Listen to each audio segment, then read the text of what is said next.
ஒரு 15 நிமிஷம் அமைதியா இருங்க. கொஞ்சம் மாஞ்சோலை தேயிலை தோட்ட தொழிலாளர்களுடைய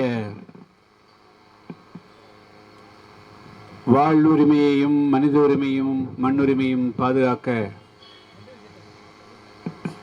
நடைபெறுகின்ற இந்த மகத்தான ஆர்ப்பாட்டத்தில் திரளாக கலந்து கொண்டிருக்கக்கூடிய எனது அன்புள்ளம் கொண்ட புதிய தமிழகம் கட்சியினுடைய பாசமிகு தொண்டர்களுக்கும் நிர்வாகிகளுக்கும் மாநில நிர்வாகிகளுக்கும் மாவட்ட ஒன்றிய பேரூராட்சி நகராட்சி நிர்வாகிகளுக்கும் மேடையிலே வீட்டிருக்கின்ற மாநில நிர்வாகிகள் மாநில பொதுச் செயலாளர் அன்பு சகோதரர் வி.கே. ஐயர், பொருளாளர் எஸ்.எம். செல்லத்துறை அவர்கள் மற்றும் மாநில நிர்வாகிகள், இதில் விருப்பப்பட்டு தன்னைத்தானே இந்த நிகழ்ச்சியினுடைய முக்கியத்துவத்தை உணர்ந்து இதில் தன்னை இணைத்துக் கொண்டிருக்கூடிய தமிழ் தேசிய தன்னுரிமை கட்சியினுடைய தலைவர் அன்பு சகோதரர் வீரரசு அவர்களுக்கும், இந்த கொளுத்துகின்ற வெயிலே திரளாக கூடியிருக்கக்கூடிய அன்புள்ளம் கொண்ட தாய்மார்களுக்கும் இளைஞர் நண்பர்களுக்கும் பெரியோர்களுக்கும், அதே போல இந்த செய்தியினை சேகரித்து மாஞ்சோலை தேயிலை தோட்ட தொழிலாளர்களுடைய வாழ்வுரிமையை பாதுகாப்பதிலே மிக முக்கியமான பங்காற்றி வருகின்ற ஊடக நண்பர்களுக்கும் என்னுடைய நெஞ்சார்ந்த நன்றியும் வணக்கத்தையும் தெரிவித்துக் கொள்ள விரும்புகிறேன்.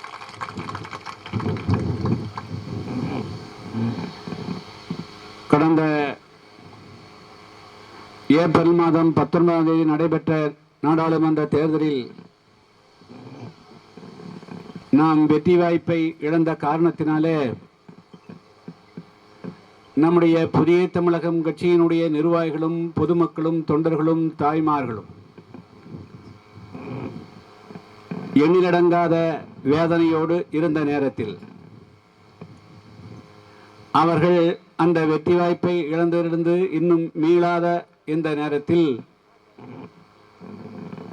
ஒரு போராட்டத்தை அறிவிப்பது எவ்வளவு பெரிய கடினம் என்பதை எல்லோரும் அறிவார்கள். புதிய தமிழகம் கட்சி தேர்தலிலே பெறக்கூடிய வெற்றி வாய்ப்புகளுக்காக மட்டும் உருவாக்கப்பட்ட கட்சி அல்ல. இந்த நாட்டிலே ஏழை பணக்காரன் என்ற வேறுபாடுகள் முற்றாக ஒழிக்கப்பட வேண்டும். பிறப்பிலே உயர்வு தாழ்வு கற்பிக்கின்ற பேதமைகள் முற்றாக ஒழிக்கப்பட வேண்டும். சமத்துவமும் சம உரிமையும் இந்த தமிழ் மண்ணிலே இந்திய பாரத தேசத்திலே வாழுகின்ற அனைத்து மக்களுக்கும் வந்து சேர வேண்டும் என்ற உயர்ந்த லட்சியத்தோடு அந்த லட்சியத்தை நிறைவேற்றுவதற்காக பாடுபட்டு கொண்டிருக்கின்ற இயக்கம்தான் புதிய தமிழகம். அந்த அடிப்படையில் தான் புதிய தமிழகம் கட்சி துவங்கப்பட்ட கடந்த 27 ஆண்டு காலமாக நாம் பல்வேறு பிரச்சனைகள் எடுத்து போராடி வருகிறோம். நாம எந்த பிரச்சனையும் தேடி போவது கிடையாது. பிரச்சனைகள் நம்மை தேடி வந்தால் அந்த பிரச்சனைகளை விட்டு விடுவதும் கிடையாது. அந்த அடிப்படையில் தான் 1998ஆம் ஆண்டு மாஞ்சோலை தேயிலை தோட்ட தொழிலாளர்களுடைய பிரச்சனை நம்முடைய கவனத்துக்கு வந்தது. 98 துவங்கி ஏறக்குறைய 5 ஆண்டு காலம் நம்முடைய கட்சியினுடைய நடவடிக்கைகளை கூட விட்டுவிட்டு தேயிலை தோட்ட தொழிலாளர்களுடைய வாழ்வுரிமைக்காக மட்டும் போராடினோம். அதனுடைய விளைவாக மாஞ்சோலையிலே வாழ்ந்த 2500 தொழிலாளர்கள் மட்டும் பலன் பெறவில்லை.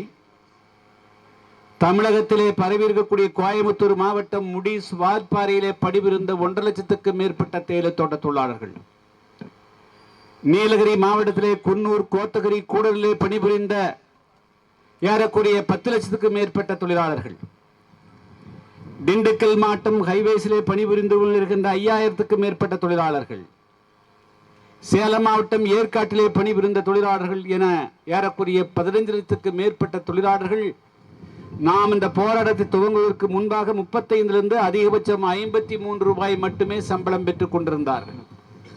ஆனால் இன்று அவர்கள் பெறக்கூடிய சம்பளம் 484 ரூபாய் என்பதை இந்த நேரத்திலே நான் சொல்லிக்கொள்ள விரும்புகிறேன். எனவே அவர்களுடைய வாழ்க்கையிலே ஒரு மிகப்பெரிய மறுவளர்ச்சி வந்திருக்கிறது என்று சொன்னால் எந்த விதமான பிரதிபலனையும் எதிர்பாராமல் போராடிய புதிய தமிழகம் கட்சியினுடைய தொண்டர்களுடைய அர்ப்பணிப்பால் தான் நடந்தது என்பதை இந்த நேரத்திலே சொல்லிக்கொள்ள விரும்புகிறேன். தேர்தல் முடிவுகள் அறிவிக்கப்பட்டது. எல்லோரும் சோகக்கடலிலே மூழ்கினார்கள். நம்முடைய தொண்டர்களை எல்லாம் தட்டி எழுப்புவதற்கு இன்னும் 10 நாள் ஆகுமா, 1 மாதம் ஆகுமா, 2 மாதம் ஆகுமா, 3 மாதம் ஆகுமா என்ற சூழ்நிலை இருந்தாலும் கூட நம்முடைய லட்சியத்தில் இருந்து சிறிதும் கூட விலகக்கூடாது. அந்த அடிப்படையில் தான் தென்காசி நாடாளுமன்ற தொகுதி மக்கள் நம்மை முழுமையாக ஏற்று நமக்கு வாக்களிக்காவிட்டாலும் கூட வாக்களித்த 2,40,000 மக்களுக்கு நன்றி சொல்வது கடமை என்ற அடிப்படையில் தான் 29ஆம் தேதி ஒரே நாளில் சிறுவத்தூரில் புறப்பட்டு தென்காசி வரையிலும் காலை 11 மணிக்கு புறப்பட்டு மாலை 10 மணி வரையிலும் அந்த கூட்டத்தை நடத்தி முடித்தோம்.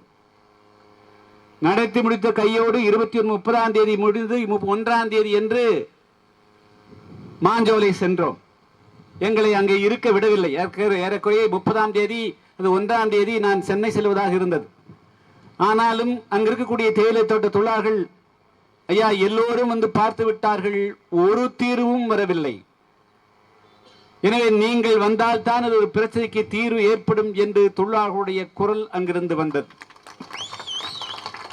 இனி அதற்கு பிறகும் நாம் பேசாமல் இருக்க முடியாது என்ற அடிப்படையில் தான் 1ஆம் தேதி என்று நாங்கள் ஒரு 16 வாகனங்களிலே இங்கிருந்து மாஞ்சோலை செல்வதாக முடிவெடுத்து மாவட்ட செயலாளர் ராமர் அவர்கள் இங்க இருக்கக்கூடிய வனத்துறை இடத்திலே அனுமதிக்கு எழுதி கொடுத்தார்.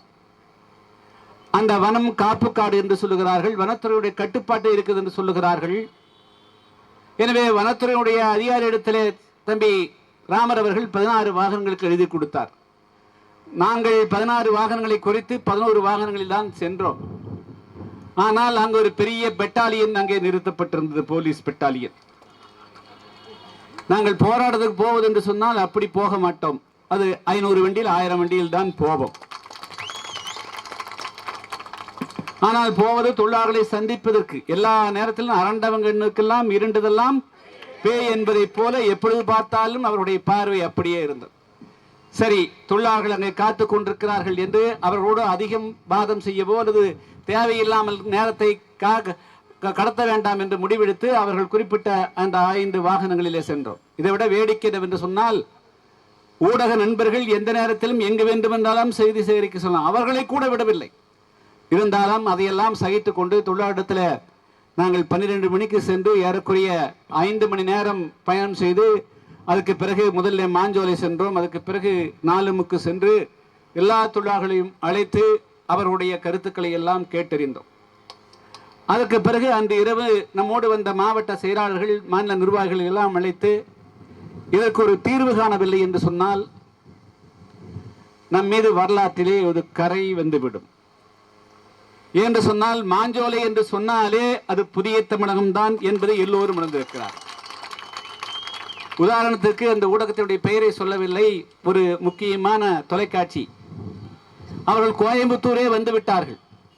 ஐயா, நாங்கள் எல்லோரிடத்திலும் பேட்டி எடுத்தோம், நாங்களும் சென்றிருந்தோம். ஆனால் தொழிலாளர்கள் எல்லாம் உங்களுடைய பெயரைத்தான் சொல்லுகிறார்கள். நீங்கள் ஏதாவது கருத்து சொன்னால்தான் அது முற்று பெறும், இல்லை என்று சொன்னால் அது முற்று பெறாது. எனவே இது ஒரு கருத்து சொல்லுங்கள், நீங்கள் எப்பொழுது நீங்கள் அங்கே செல்கிறீர்கள், எனவே நாங்களும் உடன் வருகிறோம் என்று அவர்களும் வந்தார்கள். அவர்கள் இன்று நேற்று வரையிலும் இந்த செய்திகளை போட்டுக் கொண்டிருக்கிறார். எனவே நமக்கு வரலாற்றிலே இந்த மக்கள் நம்மை ஒரு அடையாளப்படுத்தி வைத்திருக்கிறார்கள். இந்த நாட்டிலே எந்த நேரத்திலும் ஆபத்து வாழ்ந்தவர்களாக, ஆபத்து நேரம், ஆபத்து யாருக்கு வந்தாலும் காப்பாற்றக்கூடிய சக்தி அது புதிய தமிழகத்துக்கு தான் இருக்கிறது என்பதை உணர்ந்து வைத்திருக்கிறார்கள். அது தேர்தல் நேரத்திலே மறந்து விடுகிறார்கள், மறந்து விடுவார்கள் என்பது வேறு விஷயம். அதை பற்றி எல்லாம் கவலைப்பட வேண்டிய அவசியம் இல்லை. தேர்தல்கள் வரும் போகும். ஆனால் வரலாற்றிலே இது போன்ற ஒரு நற்பெயர், ஒரு பாதிப்பு என்று சொன்னால், ஒரு பிரச்சனைக்கு தீர்வு என்று சொன்னால் இந்த கட்சியால் தான் முடியும் என்பது எல்லா கட்சிக்கும் கிடைக்காது. எனவே அந்த பெயரும் புகழும் புதிய தமிழகத்துக்கு இருக்கிறது. அதுக்கு சொந்தக்காரர்களாகிய உங்களை நான் நெஞ்சார பாராட்டுகிறேன். இங்கே வந்திருக்கக்கூடிய ஒருவர் கூட யாரிடத்திலேயும் சென்று யாசகம் கேட்கவில்லை. நாங்கள் 1ஆம் தேதி இரவு 10 மணிக்கு முடிவெடுக்கிறோம். 2, 3, 2ஆம் தேதி என்று இங்கே 13ஆம் தேதி பத்திரிகையாளர்களுக்கு பேட்டி கொடுக்கிறேன். 4, 5, 2 தினங்களிலே என்று 1000க்கு மேற்பட்டவர்கள் கூடுகிறார்கள் என்று சொன்னால் இந்த சக்தி புதிய தமிழகம் கட்சியை தவிர வேறு யாருக்கும் கிடையாது. இதிலிருந்தே இந்த மாவட்ட ஆட்சியர் அவர்கள், மாநில அரசு இனிமேல் இந்த மாஞ்சோலை பிரச்சனையிலே நீங்கள் பின்வாங்கித்தான் ஆக வேண்டும், இல்லை என்று சொன்னால் புதிய தமிழகம் விடாது என்பதுதான் இன்று கூடியிருக்கக்கூடிய இளைஞர்களுடைய குரல். நான் ஒரு உத்தரவை பிறப்பித்தேன், அதிகமாக பெண்களை கூட்டி வர வேண்டாம், இளைஞர்களாக வாருங்கள், அதுவும் 20லிருந்து 35 வயதுக்குள்ளாகத்தான் இருக்க வேண்டும் என்று சொன்னால் மாஞ்சோலை தேயிலை தோட்ட தொழிலாளருடைய விஷயத்தில் மாவட்ட ஆட்சியரோ அல்லது வேறு யாரோ தவறான நடவடிக்கை எடுக்கும் பட்சத்தில் இங்கே இருக்கக்கூடிய ஒவ்வொரு புதிய தமிழகம் கட்சியினுடைய தொண்டர்களும் உண்மை புலிகளாக மாறுவார்கள் என்பதை தெளிவுபடுத்தார்கள்.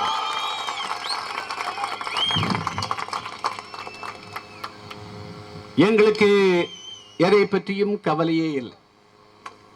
நாங்கள் ஒரு விஷயத்தை எடுத்துக்கொண்டால் அது தீர்வு காண வேண்டும் என்று நினைக்கக்கூடியவர். மாஞ்சோலை தேயிலை தோட்ட தொழிலாளர்களை பொறுத்த மட்டிலும் பல விஷயங்களை எப்பொழுதுதான் நமது ஊடகங்களே கொண்டு வருகின்றன, அது ஒரு மிகப்பெரிய சந்தோஷம். 98ல் நான் காலையில போய் மாலை 8 மணி வரையிலும் அங்கு ஆர்ப்பாட்டம் செய்தபோது ஒரு பத்திரிகையில செய்தி வரல. ஆயிரக்கணக்கான தொழிலாளர்கள் மாஞ்சோலை ஆர்ப்பாட்டம் நடத்தினோம். அதற்கு பிறகு இரவு 8 மணிக்கு புறப்பட்டு 27 கிலோமீட்டர் விடிய விடிய மணிமுத்தாறு வரையிலும் கல்லடைக்குறிச்சி நடந்து வந்தோம். அது யாரும் எடுதல. அதுக்கு பிறகு அன்று மாலையில இங்கே ஆர்ப்பாட்டம் செய்தோம். அது எங்க செய்தி வரல. எல்லாமே ஏதோ ஒரு சாதி முத்திரை குத்தினார்கள், அது அரசியல் ரீதியாக நடப்பதாகத்தான் சொன்னார்களே தவிர இது அங்கு வாழக்கூடிய பல்லாயிரக்கணக்கான தொழிலாளர்கள், தமிழகத்திலே பரவக்கூடிய பல லட்சக்கணக்கான தொழிலாளருடைய வாழ்வுரிமைக்காக புதிய தமிழகம் டாக்டர் கிருஷ்ணசாமி போராடுகிறார் என்பதை பல பேர் புரிந்து கொள்ளவே இல்லை. புரிந்து கொள்ள விடாமல் அன்றைய அரசும் அந்த ஆட்சியிலே இருந்தவரும் தடுத்தார்கள். ஆனால் எப்பொழுதுமே அதாவது சத்தியமேவே ஜெயிக்கும், வாய்மையே வெல்லும் என்பதற்கு இணங்க, என்றாவது உண்மை வெளிவரும் என்பதற்கு இணங்க இன்றும் மாஞ்சோலையில நான் அடிக்கடி போகிறோன்னு இல்லையோ அங்கிருக்கக்கூடிய ஒவ்வொரு தொழிலாளியும் தங்களுக்கு ஏதாவது என்ற ஒரு வாழ்விலே மாற்றம் ஏற்பட்டிருக்கிறது என்று சொன்னால் அது புதிய தமிழகத்தால் தான், அது டாக்டர் கிருஷ்ணசாமி அவர்களால் தான் என்று சொல்லக்கூடிய அளவிற்கு நம்முடைய கடந்த கால வரலாறுகள் இருந்திருக்கிறது. எனவேதான் தொழிலாளர்களுடைய அழைப்பை ஏற்று சென்று 2 தினங்களில் இன்று ஆயிரக்கணக்கான இளைஞர்கள் திரண்டிருக்கிறீர்கள். இதற்காக என்னுடைய நெஞ்சங்கனிந்த நன்றியும் வாழ்த்துக்களையும் தெரிவித்துக் கொள்கிறேன். இதோடு இல்லை, ஒருவேளை இதற்கு மேலும் இந்த மாவட்ட நிர்வாகம், மாவட்ட ஆட்சியர் சகோதரர் கார்த்திகேயன் அவர்கள் தன்னிச்சையாக தொழிலாளர்களை அவமானப்படுத்துவது, அவர்களை விரட்டுவது என்று குறியாக செயல்பட்டால் எங்களுடைய போராட்ட வடிவம் நிச்சயமாக வாரும் என்பதை இந்த நேரத்தில் தெரிவித்துக் கொள்கிறேன். இது வெறும் ஒரு எச்சரிக்கை துவக்க போராட்டம் தான்.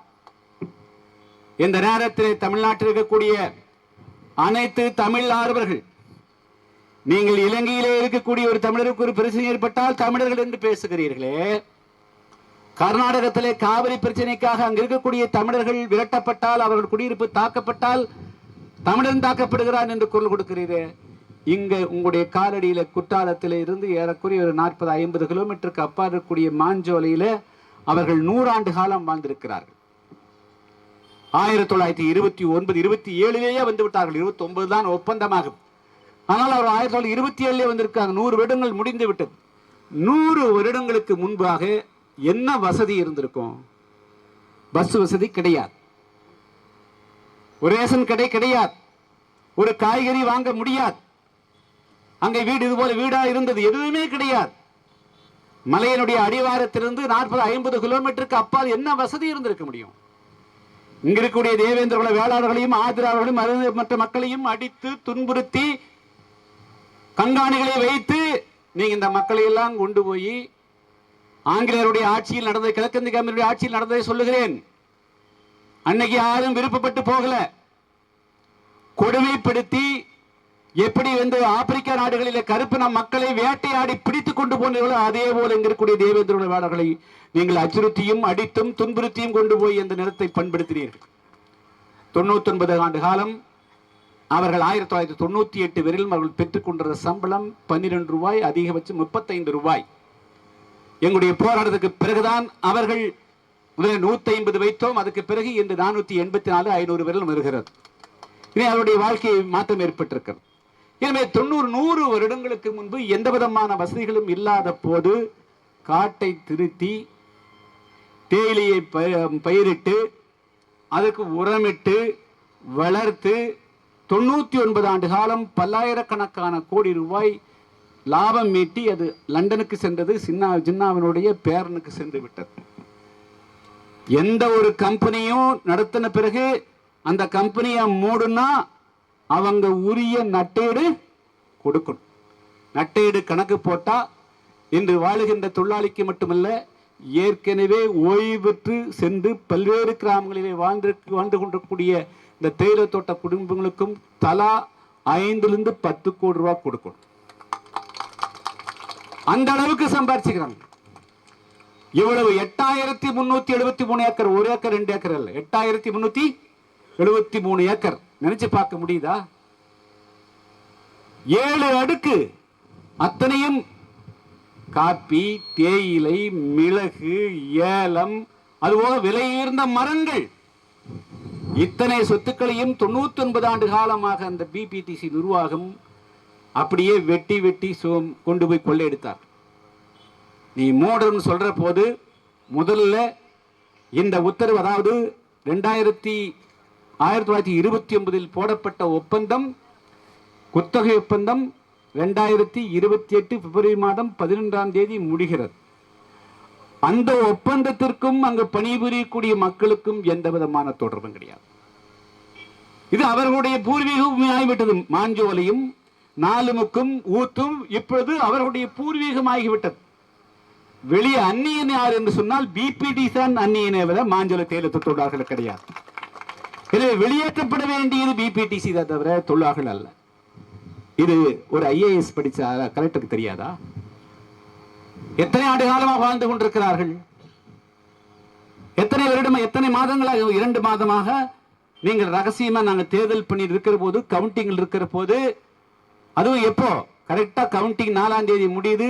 சரி, நம்ம வெற்றி பெறல, இவருக்கு வாய்ப்பு, அவங்க வந்து பேசாம இருப்பாரு அப்படிங்கிற பார்வையில கரெக்டா 8ஆம் தேதி அன்னைக்கு தொழிலாளர்கள் எல்லாம் வேலை நிறுத்தம் செஞ்சு, நீ கையெழுத்து போடலாம் ஒன்றும் கிடைக்காது, நீ வெறுங்கையோடு தான் ஊரு போகணும் அப்படின்னு ஒவ்வொரு தொழிலாளியா தனிமைப்படுத்தி அச்சுறுத்தி கட்டாயப்படுத்தி தான் அவர்கள் விருப்போயில் கையெழுத்து வாங்கிக்கிறீங்க.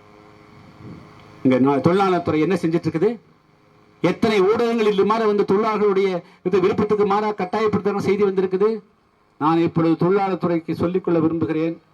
இன்னைக்கு தேதி 6, 13ஆம் தேதிக்குள்ள அதை ரத்து பண்ணணும். இல்லைன்னா உங்க அலுவலகத்துக்கு போட்டு போடுவோம்.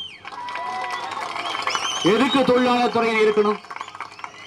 தொழிலாளர் துறை எதுக்கு இருக்கணும்? சட்டத்துக்கு விரோதமா நீ எதுக்காக வந்து நீங்க வந்து இதுக்கு யாராவது பர்மிஷன் கொடுத்துக்கிறீங்களா? நீங்க அவங்க யாரு வந்து தொழிலாளர்களை வந்து 2028 தானே ஒப்பந்தம் முடியுது.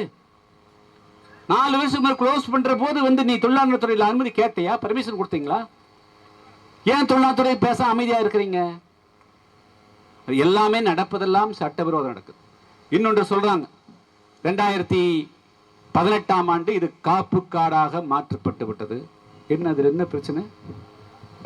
காப்பு காடு மாத்தினா அதனால என்ன? அதே வனம் தானே, பெயரை தானே மாத்துறீங்க. காப்பு காடா மாத்திட்டு போங்க. 1929 வந்து குத்தகைக்கு எடுத்த பிறகு மாஞ்சோலை அருகில் குசுங்குலியார் அப்படிங்கிறது 970 ஏக்கர். எத்தனை ஏக்கர்? 970 ஏக்கர் வந்து மிக விலையிருந்த அடர்த்தியான காடுகள், மரங்கள் இருந்தது. இவன் குத்தகைக்கு வந்த உடனே அதுதான் வந்து மணிமுத்தாறு அணைக்கு வரக்கூடிய கேட்ச்மெண்ட் ஏரியா, அந்த மழை பொழிவு அதிகமா இருக்கக்கூடிய பகுதி. அதுல 400 ஏக்கரை வெட்டி கடத்துனான். முசில் மாடியா மேல மரம் கடத்தல் வழக்கு போட்டிருக்கணுமா? போட்டிருக்கூடாதா? போட்டிருக்கணும் இல்ல? ஏன் வழக்கு போடல?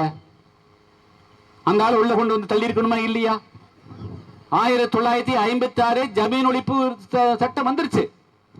1929 இங்கே இங்கிலீஷ்காரன் இருக்கிறான். திருவாங்கூர் சமஸ்தானத்திலிருந்து வேற ஏதோ கொலை பண்ணி கொடுத்ததுக்காக வந்து ஒரு இவங்களுக்கு கொடுக்குறாங்க. 56 ஜமீன் ஒழிப்பு, அது ஆங்கிலேயருடைய காலத்தில் நிலங்களை நிர்வகிக்குவாக கொடுத்த அந்த அதிகாரம் ரத்து செய்யப்பட்டு விட்டது. அடுத்த நாளே தமிழ்நாடு அரசும் இந்திய அரசும் மாஞ்சோலை தேயிலை தோட்டங்களை கைகளுக்கு படுத்திருக்குமா வேண்டாமா? வந்திருக்கணுமா இல்லையா? எப்படி 1956க்கு பிறகும் இந்த 2028 24 வரலும் நீங்க எப்படி அனுமதிச்சீங்க? எந்த சட்டத்தினுடைய விதிமுறைகள் அனுமதிச்சீங்க? அப்ப உடனே அறிந்துக்கிறீங்கல்ல. அது மட்டுமல்ல, நாளைக்கு இன்னைக்கு வந்து மாஞ்சோலை 2018 வந்து காப்பு காட்டுன்னு அறிவிச்சிட்டீங்க. வனம் அதை கொண்டு போய் 300 கோடி ரூபாய்க்கு 10 வருஷத்துக்கு முதல்ல வந்து பேங்க்ல அடகு வச்சிருக்காங்க. இப்ப 50 கோடி ரூபாய் வைக்கிறாங்க. நாளைக்கு இன்னொருத்தர் வந்து திருநெல்வேலி மாவட்ட ஆட்சியர் அலுவலகத்தை அடகு வச்சா ஒத்துக்குவீங்களா? எஸ்பி ஆபீஸ் அடகு வச்சா ஒத்துக்குவீங்களா? வனத்துறை ஆபீஸ் அடகு வச்சா ஒத்துக்குவீங்களா? இந்த பேருந்து அடகு வைக்கலாமா? பேருந்து நிலையத்தை. அப்ப இதுக்கெல்லாம் உடந்தையா இருந்துக்கிறீங்களா இல்லையா? அவர்கள் 1929 சட்ட ரீதியாக 1929 இருந்து அங்கே 6 தலைமுறைகளாக இங்க இருக்கக்கூடிய தொழிலாளர்கள் பணிபுரிந்து வருகிறார். மாஞ்சோலை வெறும் குடியிருப்பில் அது ஒரு கிராமம் ஆகிவிட்டது.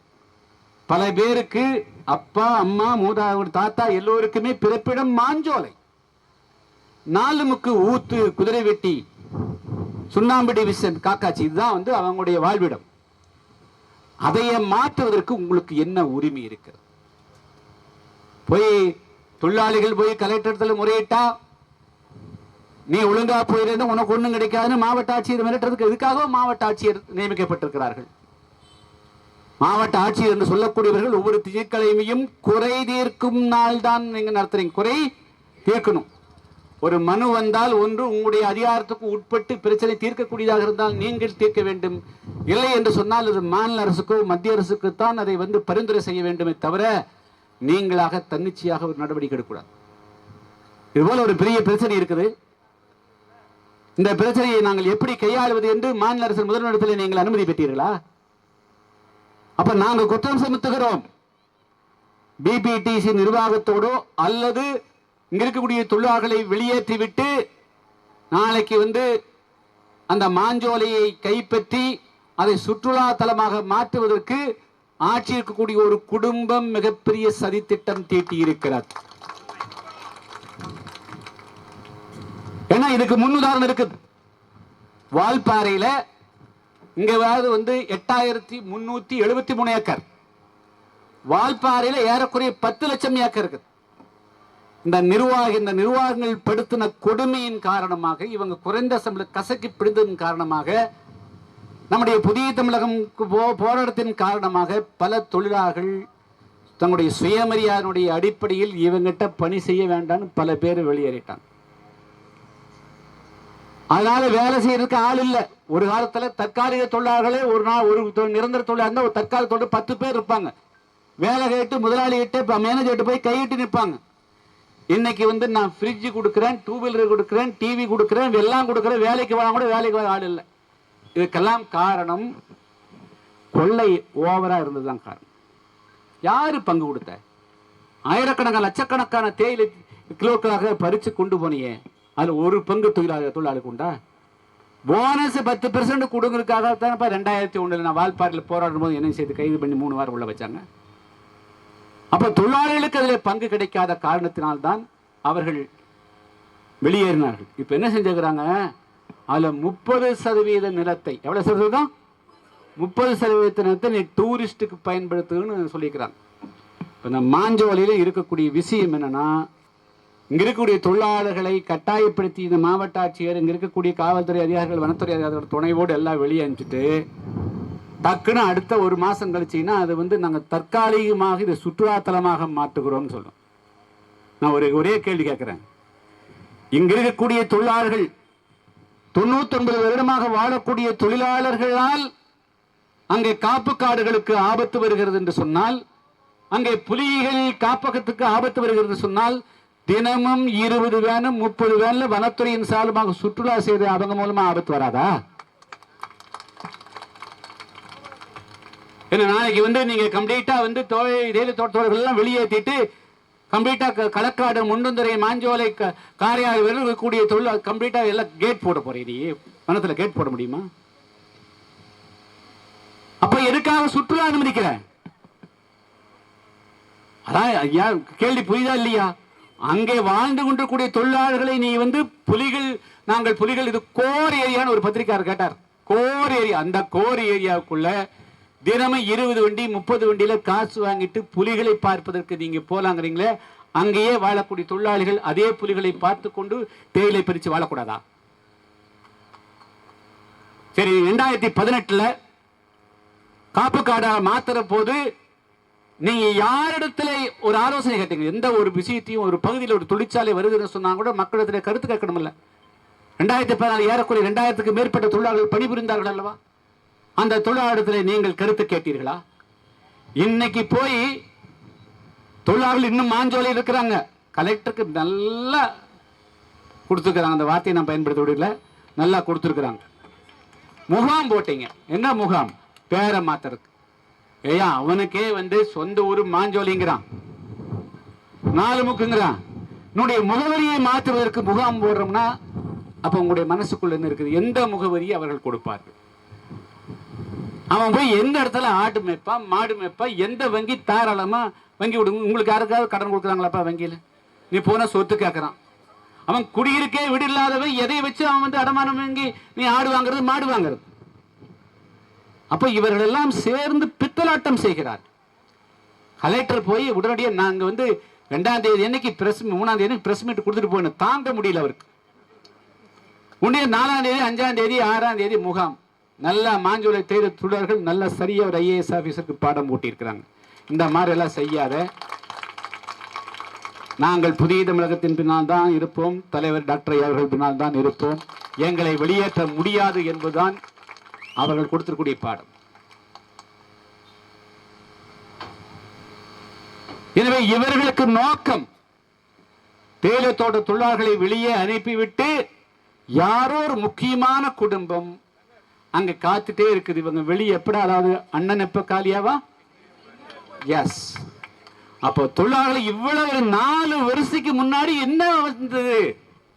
ஏன் தமிழ்நாடு அரசு ஏற்கனவே கூடுதல் பகுதியில் தமிழ்நாடு தேயிலை தோட்ட தொழிலாளர்கள் கழகத்தை நடத்திட்டு இருக்கிறீங்க. வாய்ப்பாறையில் 7000 ஏக்கர் 8000 ஏக்கருக்கு மேல இருக்குது. அங்க தமிழ்நாடு தேயிலை தோட்ட கழகம் செயல்பட்டு கொண்டிருக்குது. சப்போஸ் அதெல்லாம் நஷ்டம் இருக்குதுன்னா நான் ஒரு அப்பீல் கொடுக்குறேன், எல்லா பத்திரிகைகள் மூலம் கொடுக்குறேன், அந்த தேயிலை தோட்டங்களை எங்களிடத்திலே ஒப்படைத்து விடுங்கள், நாங்கள் நடத்துகிறோம், லாபகரமா நடத்தும், நீங்க வெளியே போங்க, அவ்வளவுதான் சொல்ல முடியும். ஹேண்ட் ஓவர் ஒன்றும் பெரிய விஷயமே இல்லை. 1965 67 ஆட்சிக்கு வருவதற்கு முன்பாக பேரறிஞர் அண்ணா அவர்கள் அன்றைய முதலமைச்சர் ஆவதற்கு முன்பு கூட தஞ்சாவூர் விவசாய கூட்டத்தில் பேசியிருக்கிறார். அண்ணா அவருடைய ஆட்சி சமூக நீதி ஆட்சி பேசக்கூடிய அன்பு சகோதரர் அவர்களுக்கு நான் சொல்லிக்கொள்ள விரும்புகிறேன். வேணா உங்களுடைய உதவியாளர்கள் மூலமாக அதை போட்டு பாருங்க. உண்மையான சமூக நீதி எப்படி வரும் என்று சொன்னால், நிலமற்ற அனைத்து ஏழை எளிய மக்களுக்கும் என்று நிலங்கள் பகிர்ந்தளிக்கப்படுகிறதோ அன்றுதான் உண்மையான சமூக நீதி. எனவே எங்களுடைய சமூக நீதி என்பது, தமிழ் மக்களுக்கான சமூக நீதி என்பது, இந்தியாவை துண்டாடிய ஜின்னா குடும்பம் நியூசில்வாடியாவிடம் இருந்து, இது உள்ளுக்குள்ள ஒரு பாகிஸ்தான் மாதிரி தான் இருக்கு. அதுதான் அர்த்தம். பாகிஸ்தான் இந்தியாவுக்குள்ள ஒரு பாகிஸ்தான் தான் இருக்கு. அவங்களை வெளியேற்றிட்டு இந்த 8373 ஏக்கரையும் இன்னைக்கு இருக்கிற தொழிலாளர்களுக்கு 10 ஏக்கர் கொடு. ஏற்கனவே இந்த தேயிலை தோட்டங்களை பணிபுரிந்து தோட்டங்களுக்கும் கொடுங்க. யாரெல்லாம் இது போல ஏழை எளிய மக்கள், இந்த வேளாண்மையிலே விருப்பம் இருக்கக்கூடிய மக்கள் விரும்புகிறார்களோ அந்த தேயிலை தோட்டங்களை 5 ஏக்கர் 10 ஏக்கர் பிரிச்சு கொடு. இல்லைன்னா எங்ககிட்ட ஒப்படைச்சு 2 ஒப்படைச்சு நாங்கள் அதை பார்த்துக்கோம். இதுதான் நாங்கள் வைக்கக்கூடிய வேண்டுகோள். எல்லாரும் இந்த போராட்டம் துவங்கிய போது இதெல்லாம் நம்முடைய சகோதரர்களும் நம்முடைய தேயிலை தோட்ட தொழிலாளர்களும் நம்முடைய பொதுமக்களுக்கும் வைக்கக்கூடிய வேண்டுகோள். ஒரு அனைத்து கட்சி கூட்டம் போச்சா இல்லையா? எங்க அவங்கெல்லாம் இன்னைக்கு எங்க போயிட்டாங்க? ஆளுங்கட்சியினுடைய சார்பாக ஒரு சபாநாயகர் இருந்தவர் ஒரு அனைத்து கட்சி கூட்டத்தை போட்டீங்க. சட்டமன்ற உறுப்பினர் ஒருத்தர் போனாங்க, எல்லாரும் போனீங்களே. எங்க இப்போ ஏன் போகிறீங்க? அப்போ எங்கிருந்தோ போதும், இவ்வளவு பேசுந்து போதும், இனிமேல் ஒதுங்க, இது நாங்க தான் தலையிடுறோம், இது இந்த குடும்பம் உள்ள வருது தெரிஞ்சுக்கோன்னு சொன்னா ஓடி போயிட்டாங்க. அவ்வளவுதான். இதுக்கு மேல அவங்களால தாக்கு பிடிக்க முடியாது. இதுதான் அவருடைய அரசியல். என்னடா மறுவாழ்வு? மறுவாழ்வு என்ன? வாழ்க்கை இல்லாதவர்களுக்கு தான் மறுவாழ்வு பற்றி பேசணும். இவர்கள் வாழ்ந்து கொண்டிருக்கிறார்கள். அவருடைய வாழ்வுரிமையை பறிப்பதற்கு உங்களுக்கு எந்த விதமான ரைட்ஸும் கிடையாது. இலங்கையிலே ஏறக்குறைய இதே போல 100 ஆண்டு காலத்துக்கு மேலாக பணிபுரிந்து கொண்டிருந்த தொழிலாளர்கள் மலையகங்களிலே நுவரெலியா மாவட்டத்திலே பல்வேறு பகுதிகளில் பணிபுரிந்தவர்கள் இலங்கை சுதந்திரம் பெற்ற பிறகு அவருடைய குடியுரிமையை ரத்து செய்தார்கள், அவருடைய வாக்குரிமையை பறித்தார்கள். அதுக்கு பிறகு அன்று பிரதமராக இருந்த லால் பகதூர் சாஸ்திரி ஸ்ரீமாவோ பண்டார நாயகத்தினுடைய ஒப்பந்தத்தினுடைய அடிப்படையில் லட்சக்கணக்கான தமிழர்கள் இங்கே கப்பல் கப்பலாக அவருடைய வாழ்வுரிமை பறிக்கப்பட்டு இங்கே தமிழகத்துக்கு அனுப்பப்பட்டார். அவர்களுக்கு கொடுப்பதுதான் வாழ்வுரிமை. ஆனால் இங்கே வாழ்ந்து கொண்டிருக்கூடிய தமிழர்கள் இன்று வெறும் தேயிலை தோட்டங்களை பணிபுரிகிறான். இவன் வாழ்வுரிமை இந்த சொந்த நாட்டில் சுதந்திர நாட்டில் எதுக்கு பறிக்கிறீங்கிறதான் கேள்வி. இவனை வாழ்வுரிமை பறிச்சு கொண்டு கீழே கொண்டு போய் நல்லா மரமாக்கிறத புடுங்கி நட்டாது நிக்குமா? அது நிக்குமா? ஆனால் அனைத்துமே சட்டவிரோதம், மனிதநேயத்துக்கு எதிரானது, மண்ணுரிமைக்கு எதிரானது. அதனால உங்களுடைய மறுவாழ்வு என்பது பித்தலாட்டம். இதன் காரணமாகத்தான் தம்பி ராமர் அவர்கள் கூட இந்த மாதிரி அனைத்து கட்சி கூட்டம் இங்க வந்து மேல போக சொன்னாங்க. அவங்க என்ன கோரிக்கை வச்சிருக்காங்க? மறுவாழ்வுனா அப்ப போகாத. மாஞ்சோலை தேயிலை தோட்ட தொழிலாளர்கள் அங்கேயே அவர்கள் இருப்பதற்கான குரலாக இருந்தால் கலந்து கொள், இல்லை என்று சொன்னால் அந்த சாக்கடையோடு கலக்காதே என்று சொன்னேன். எனவே எங்கே போச்சு திமுக முன்னாள் அமைச்சர் மன்மோகன் சபையன் எங்க போயிட்டாரு? அதிமுக அல்லது வேறு கட்சியை சேர்ந்தவர்கள் கம்யூனிஸ்ட்காரர்கள் எங்க போயிட்டாங்க? எல்லாருமே இன்னைக்கு எங்க போயிட்டீங்க? கட்டாயப்படுத்தி கையெழுத்து வாங்குறாங்க. சட்டவிரோதம் இல்லையா? தொழிலாளர்களுக்கு விரோதம் இல்லையா? முகாம் நடத்துறாங்களே வந்து அவர்கள் வேறு இடம் கொடுக்கறதுக்கு இது ஏன் தடுக்க முன் வர மாட்டேங்கிறீங்க? அப்போ இந்த அப்பாவி தொழிலாளர்களை வைத்து தயகூர்ந்து அது திமுகவா இருந்தாலும் வேறு கட்சிக்காரர்களாக இருந்தாலும் அரசியல் செய்யாது. நாங்கள் இந்த தேயிலை தோட்ட தொழிலாளர்களை குரல் கொடுப்பது மனித நேயத்தினுடைய அடிப்படையில், அவருடைய வாழ்வுரிமை பறிக்கக்கூடாது என்ற அடிப்படையில், அவருடைய மண்ணுரிமை பறிக்கப்படக்கூடாது என்ற அடிப்படையில் தான். எனவே நம்முடைய போராட்டம் என்பது நாம எடுத்துக்கொண்ட போராட்டம் அல்ல. வரலாற்றிலே தேயிலை தோட்ட தொழிலாளர்களுக்கு, மாஞ்சோலை தேயிலை தோட்டர்களுக்கு வேறு யாரும் உணர்வுபூர்வமாக ஆத்மார்த்தமாக முன்வராத காரணத்தினாலே புதிய தமிழகம் இதில் ஈடுபடுகிறது, தன்னை இணைத்துக் கொள்கிறது என்று சொல்லிக் கொள்ள விரும்புகிறேன். நாம பல்வேறு முயற்சிகளை இதற்கிடையிலே எடுத்தோம். நான் 29ஆம் தேதி இங்கே வருவதற்கு முன்பாக 28ஆம் தேதி மதுரையிலே ஒரு நாள் உட்கார்ந்து இந்தியாவினுடைய வனத்துறையினுடைய செயலாளர், அதே போல புலிகள் காப்பகத்தினுடைய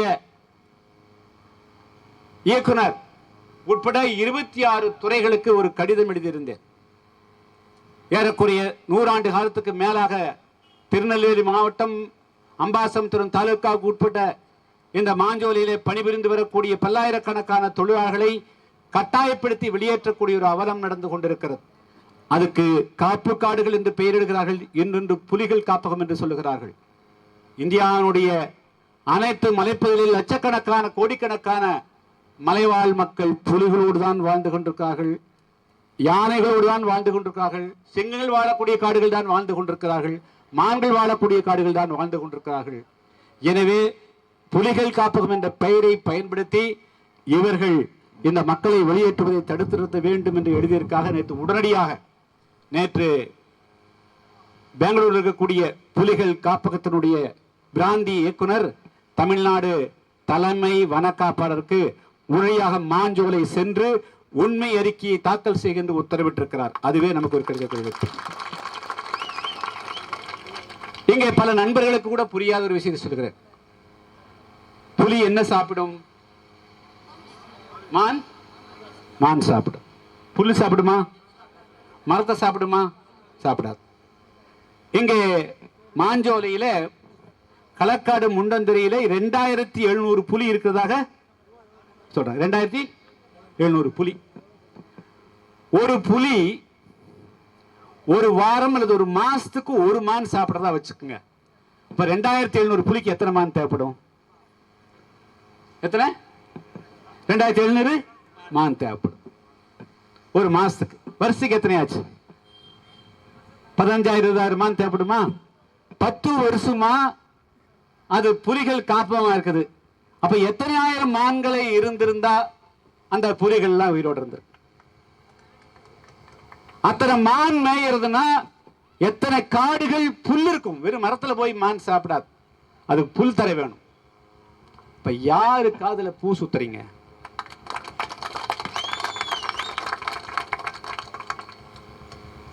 இத்தனை புலிகளுக்கு உணவுக்கு நீ எத்தனை மானை எங்க வளர்க்க போற? அதுக்கு உண்டான காடு எங்க இருக்குது?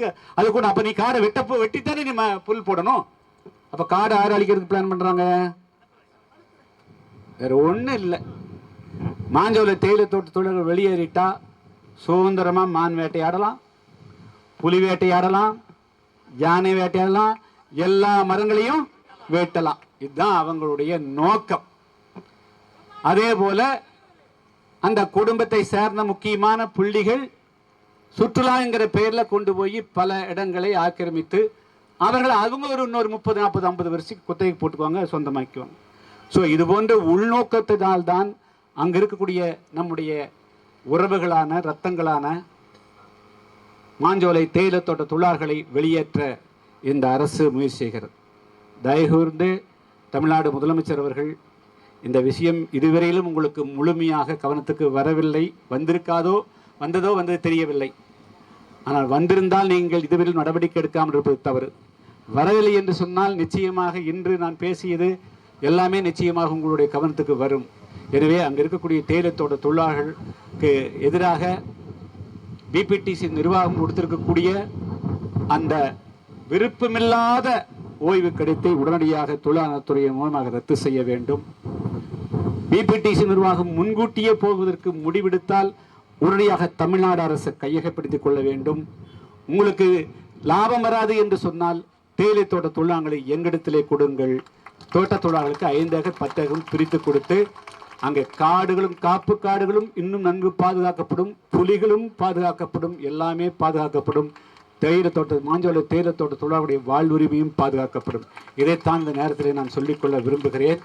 எனவே இந்த நிகழ்ச்சியிலே, இந்த போராட்டத்தில் பல்வேறு கிராமங்களில் இருந்து தங்களுடைய சொந்த முயற்சியில் பல இங்கே கலந்து கொண்டிருக்கூடிய அனைத்து இளைஞர்களையும் தாய்மார்களையும் பெரியவர்களையும் இந்த குறுகிய காலத்தில் பெரிய அளவுக்கு தொண்டர்களெல்லாம் திரட்டி வந்திருக்கக்கூடிய நம்முடைய அன்பு நண்பர்களுக்கும் என்னுடைய நெஞ்சார்ந்த நன்றியை கூறி, இது ஒரு எச்சரிக்கை அறிமுக போராட்டம் தான். ஒருவேளை இதுக்கு மேலும் அவர்கள் நடவடிக்கை எடுக்கின்ற பொழுது நாம் மிகப்பெரிய கடுமையான போராட்டத்திற்கு தள்ளப்படலாம்.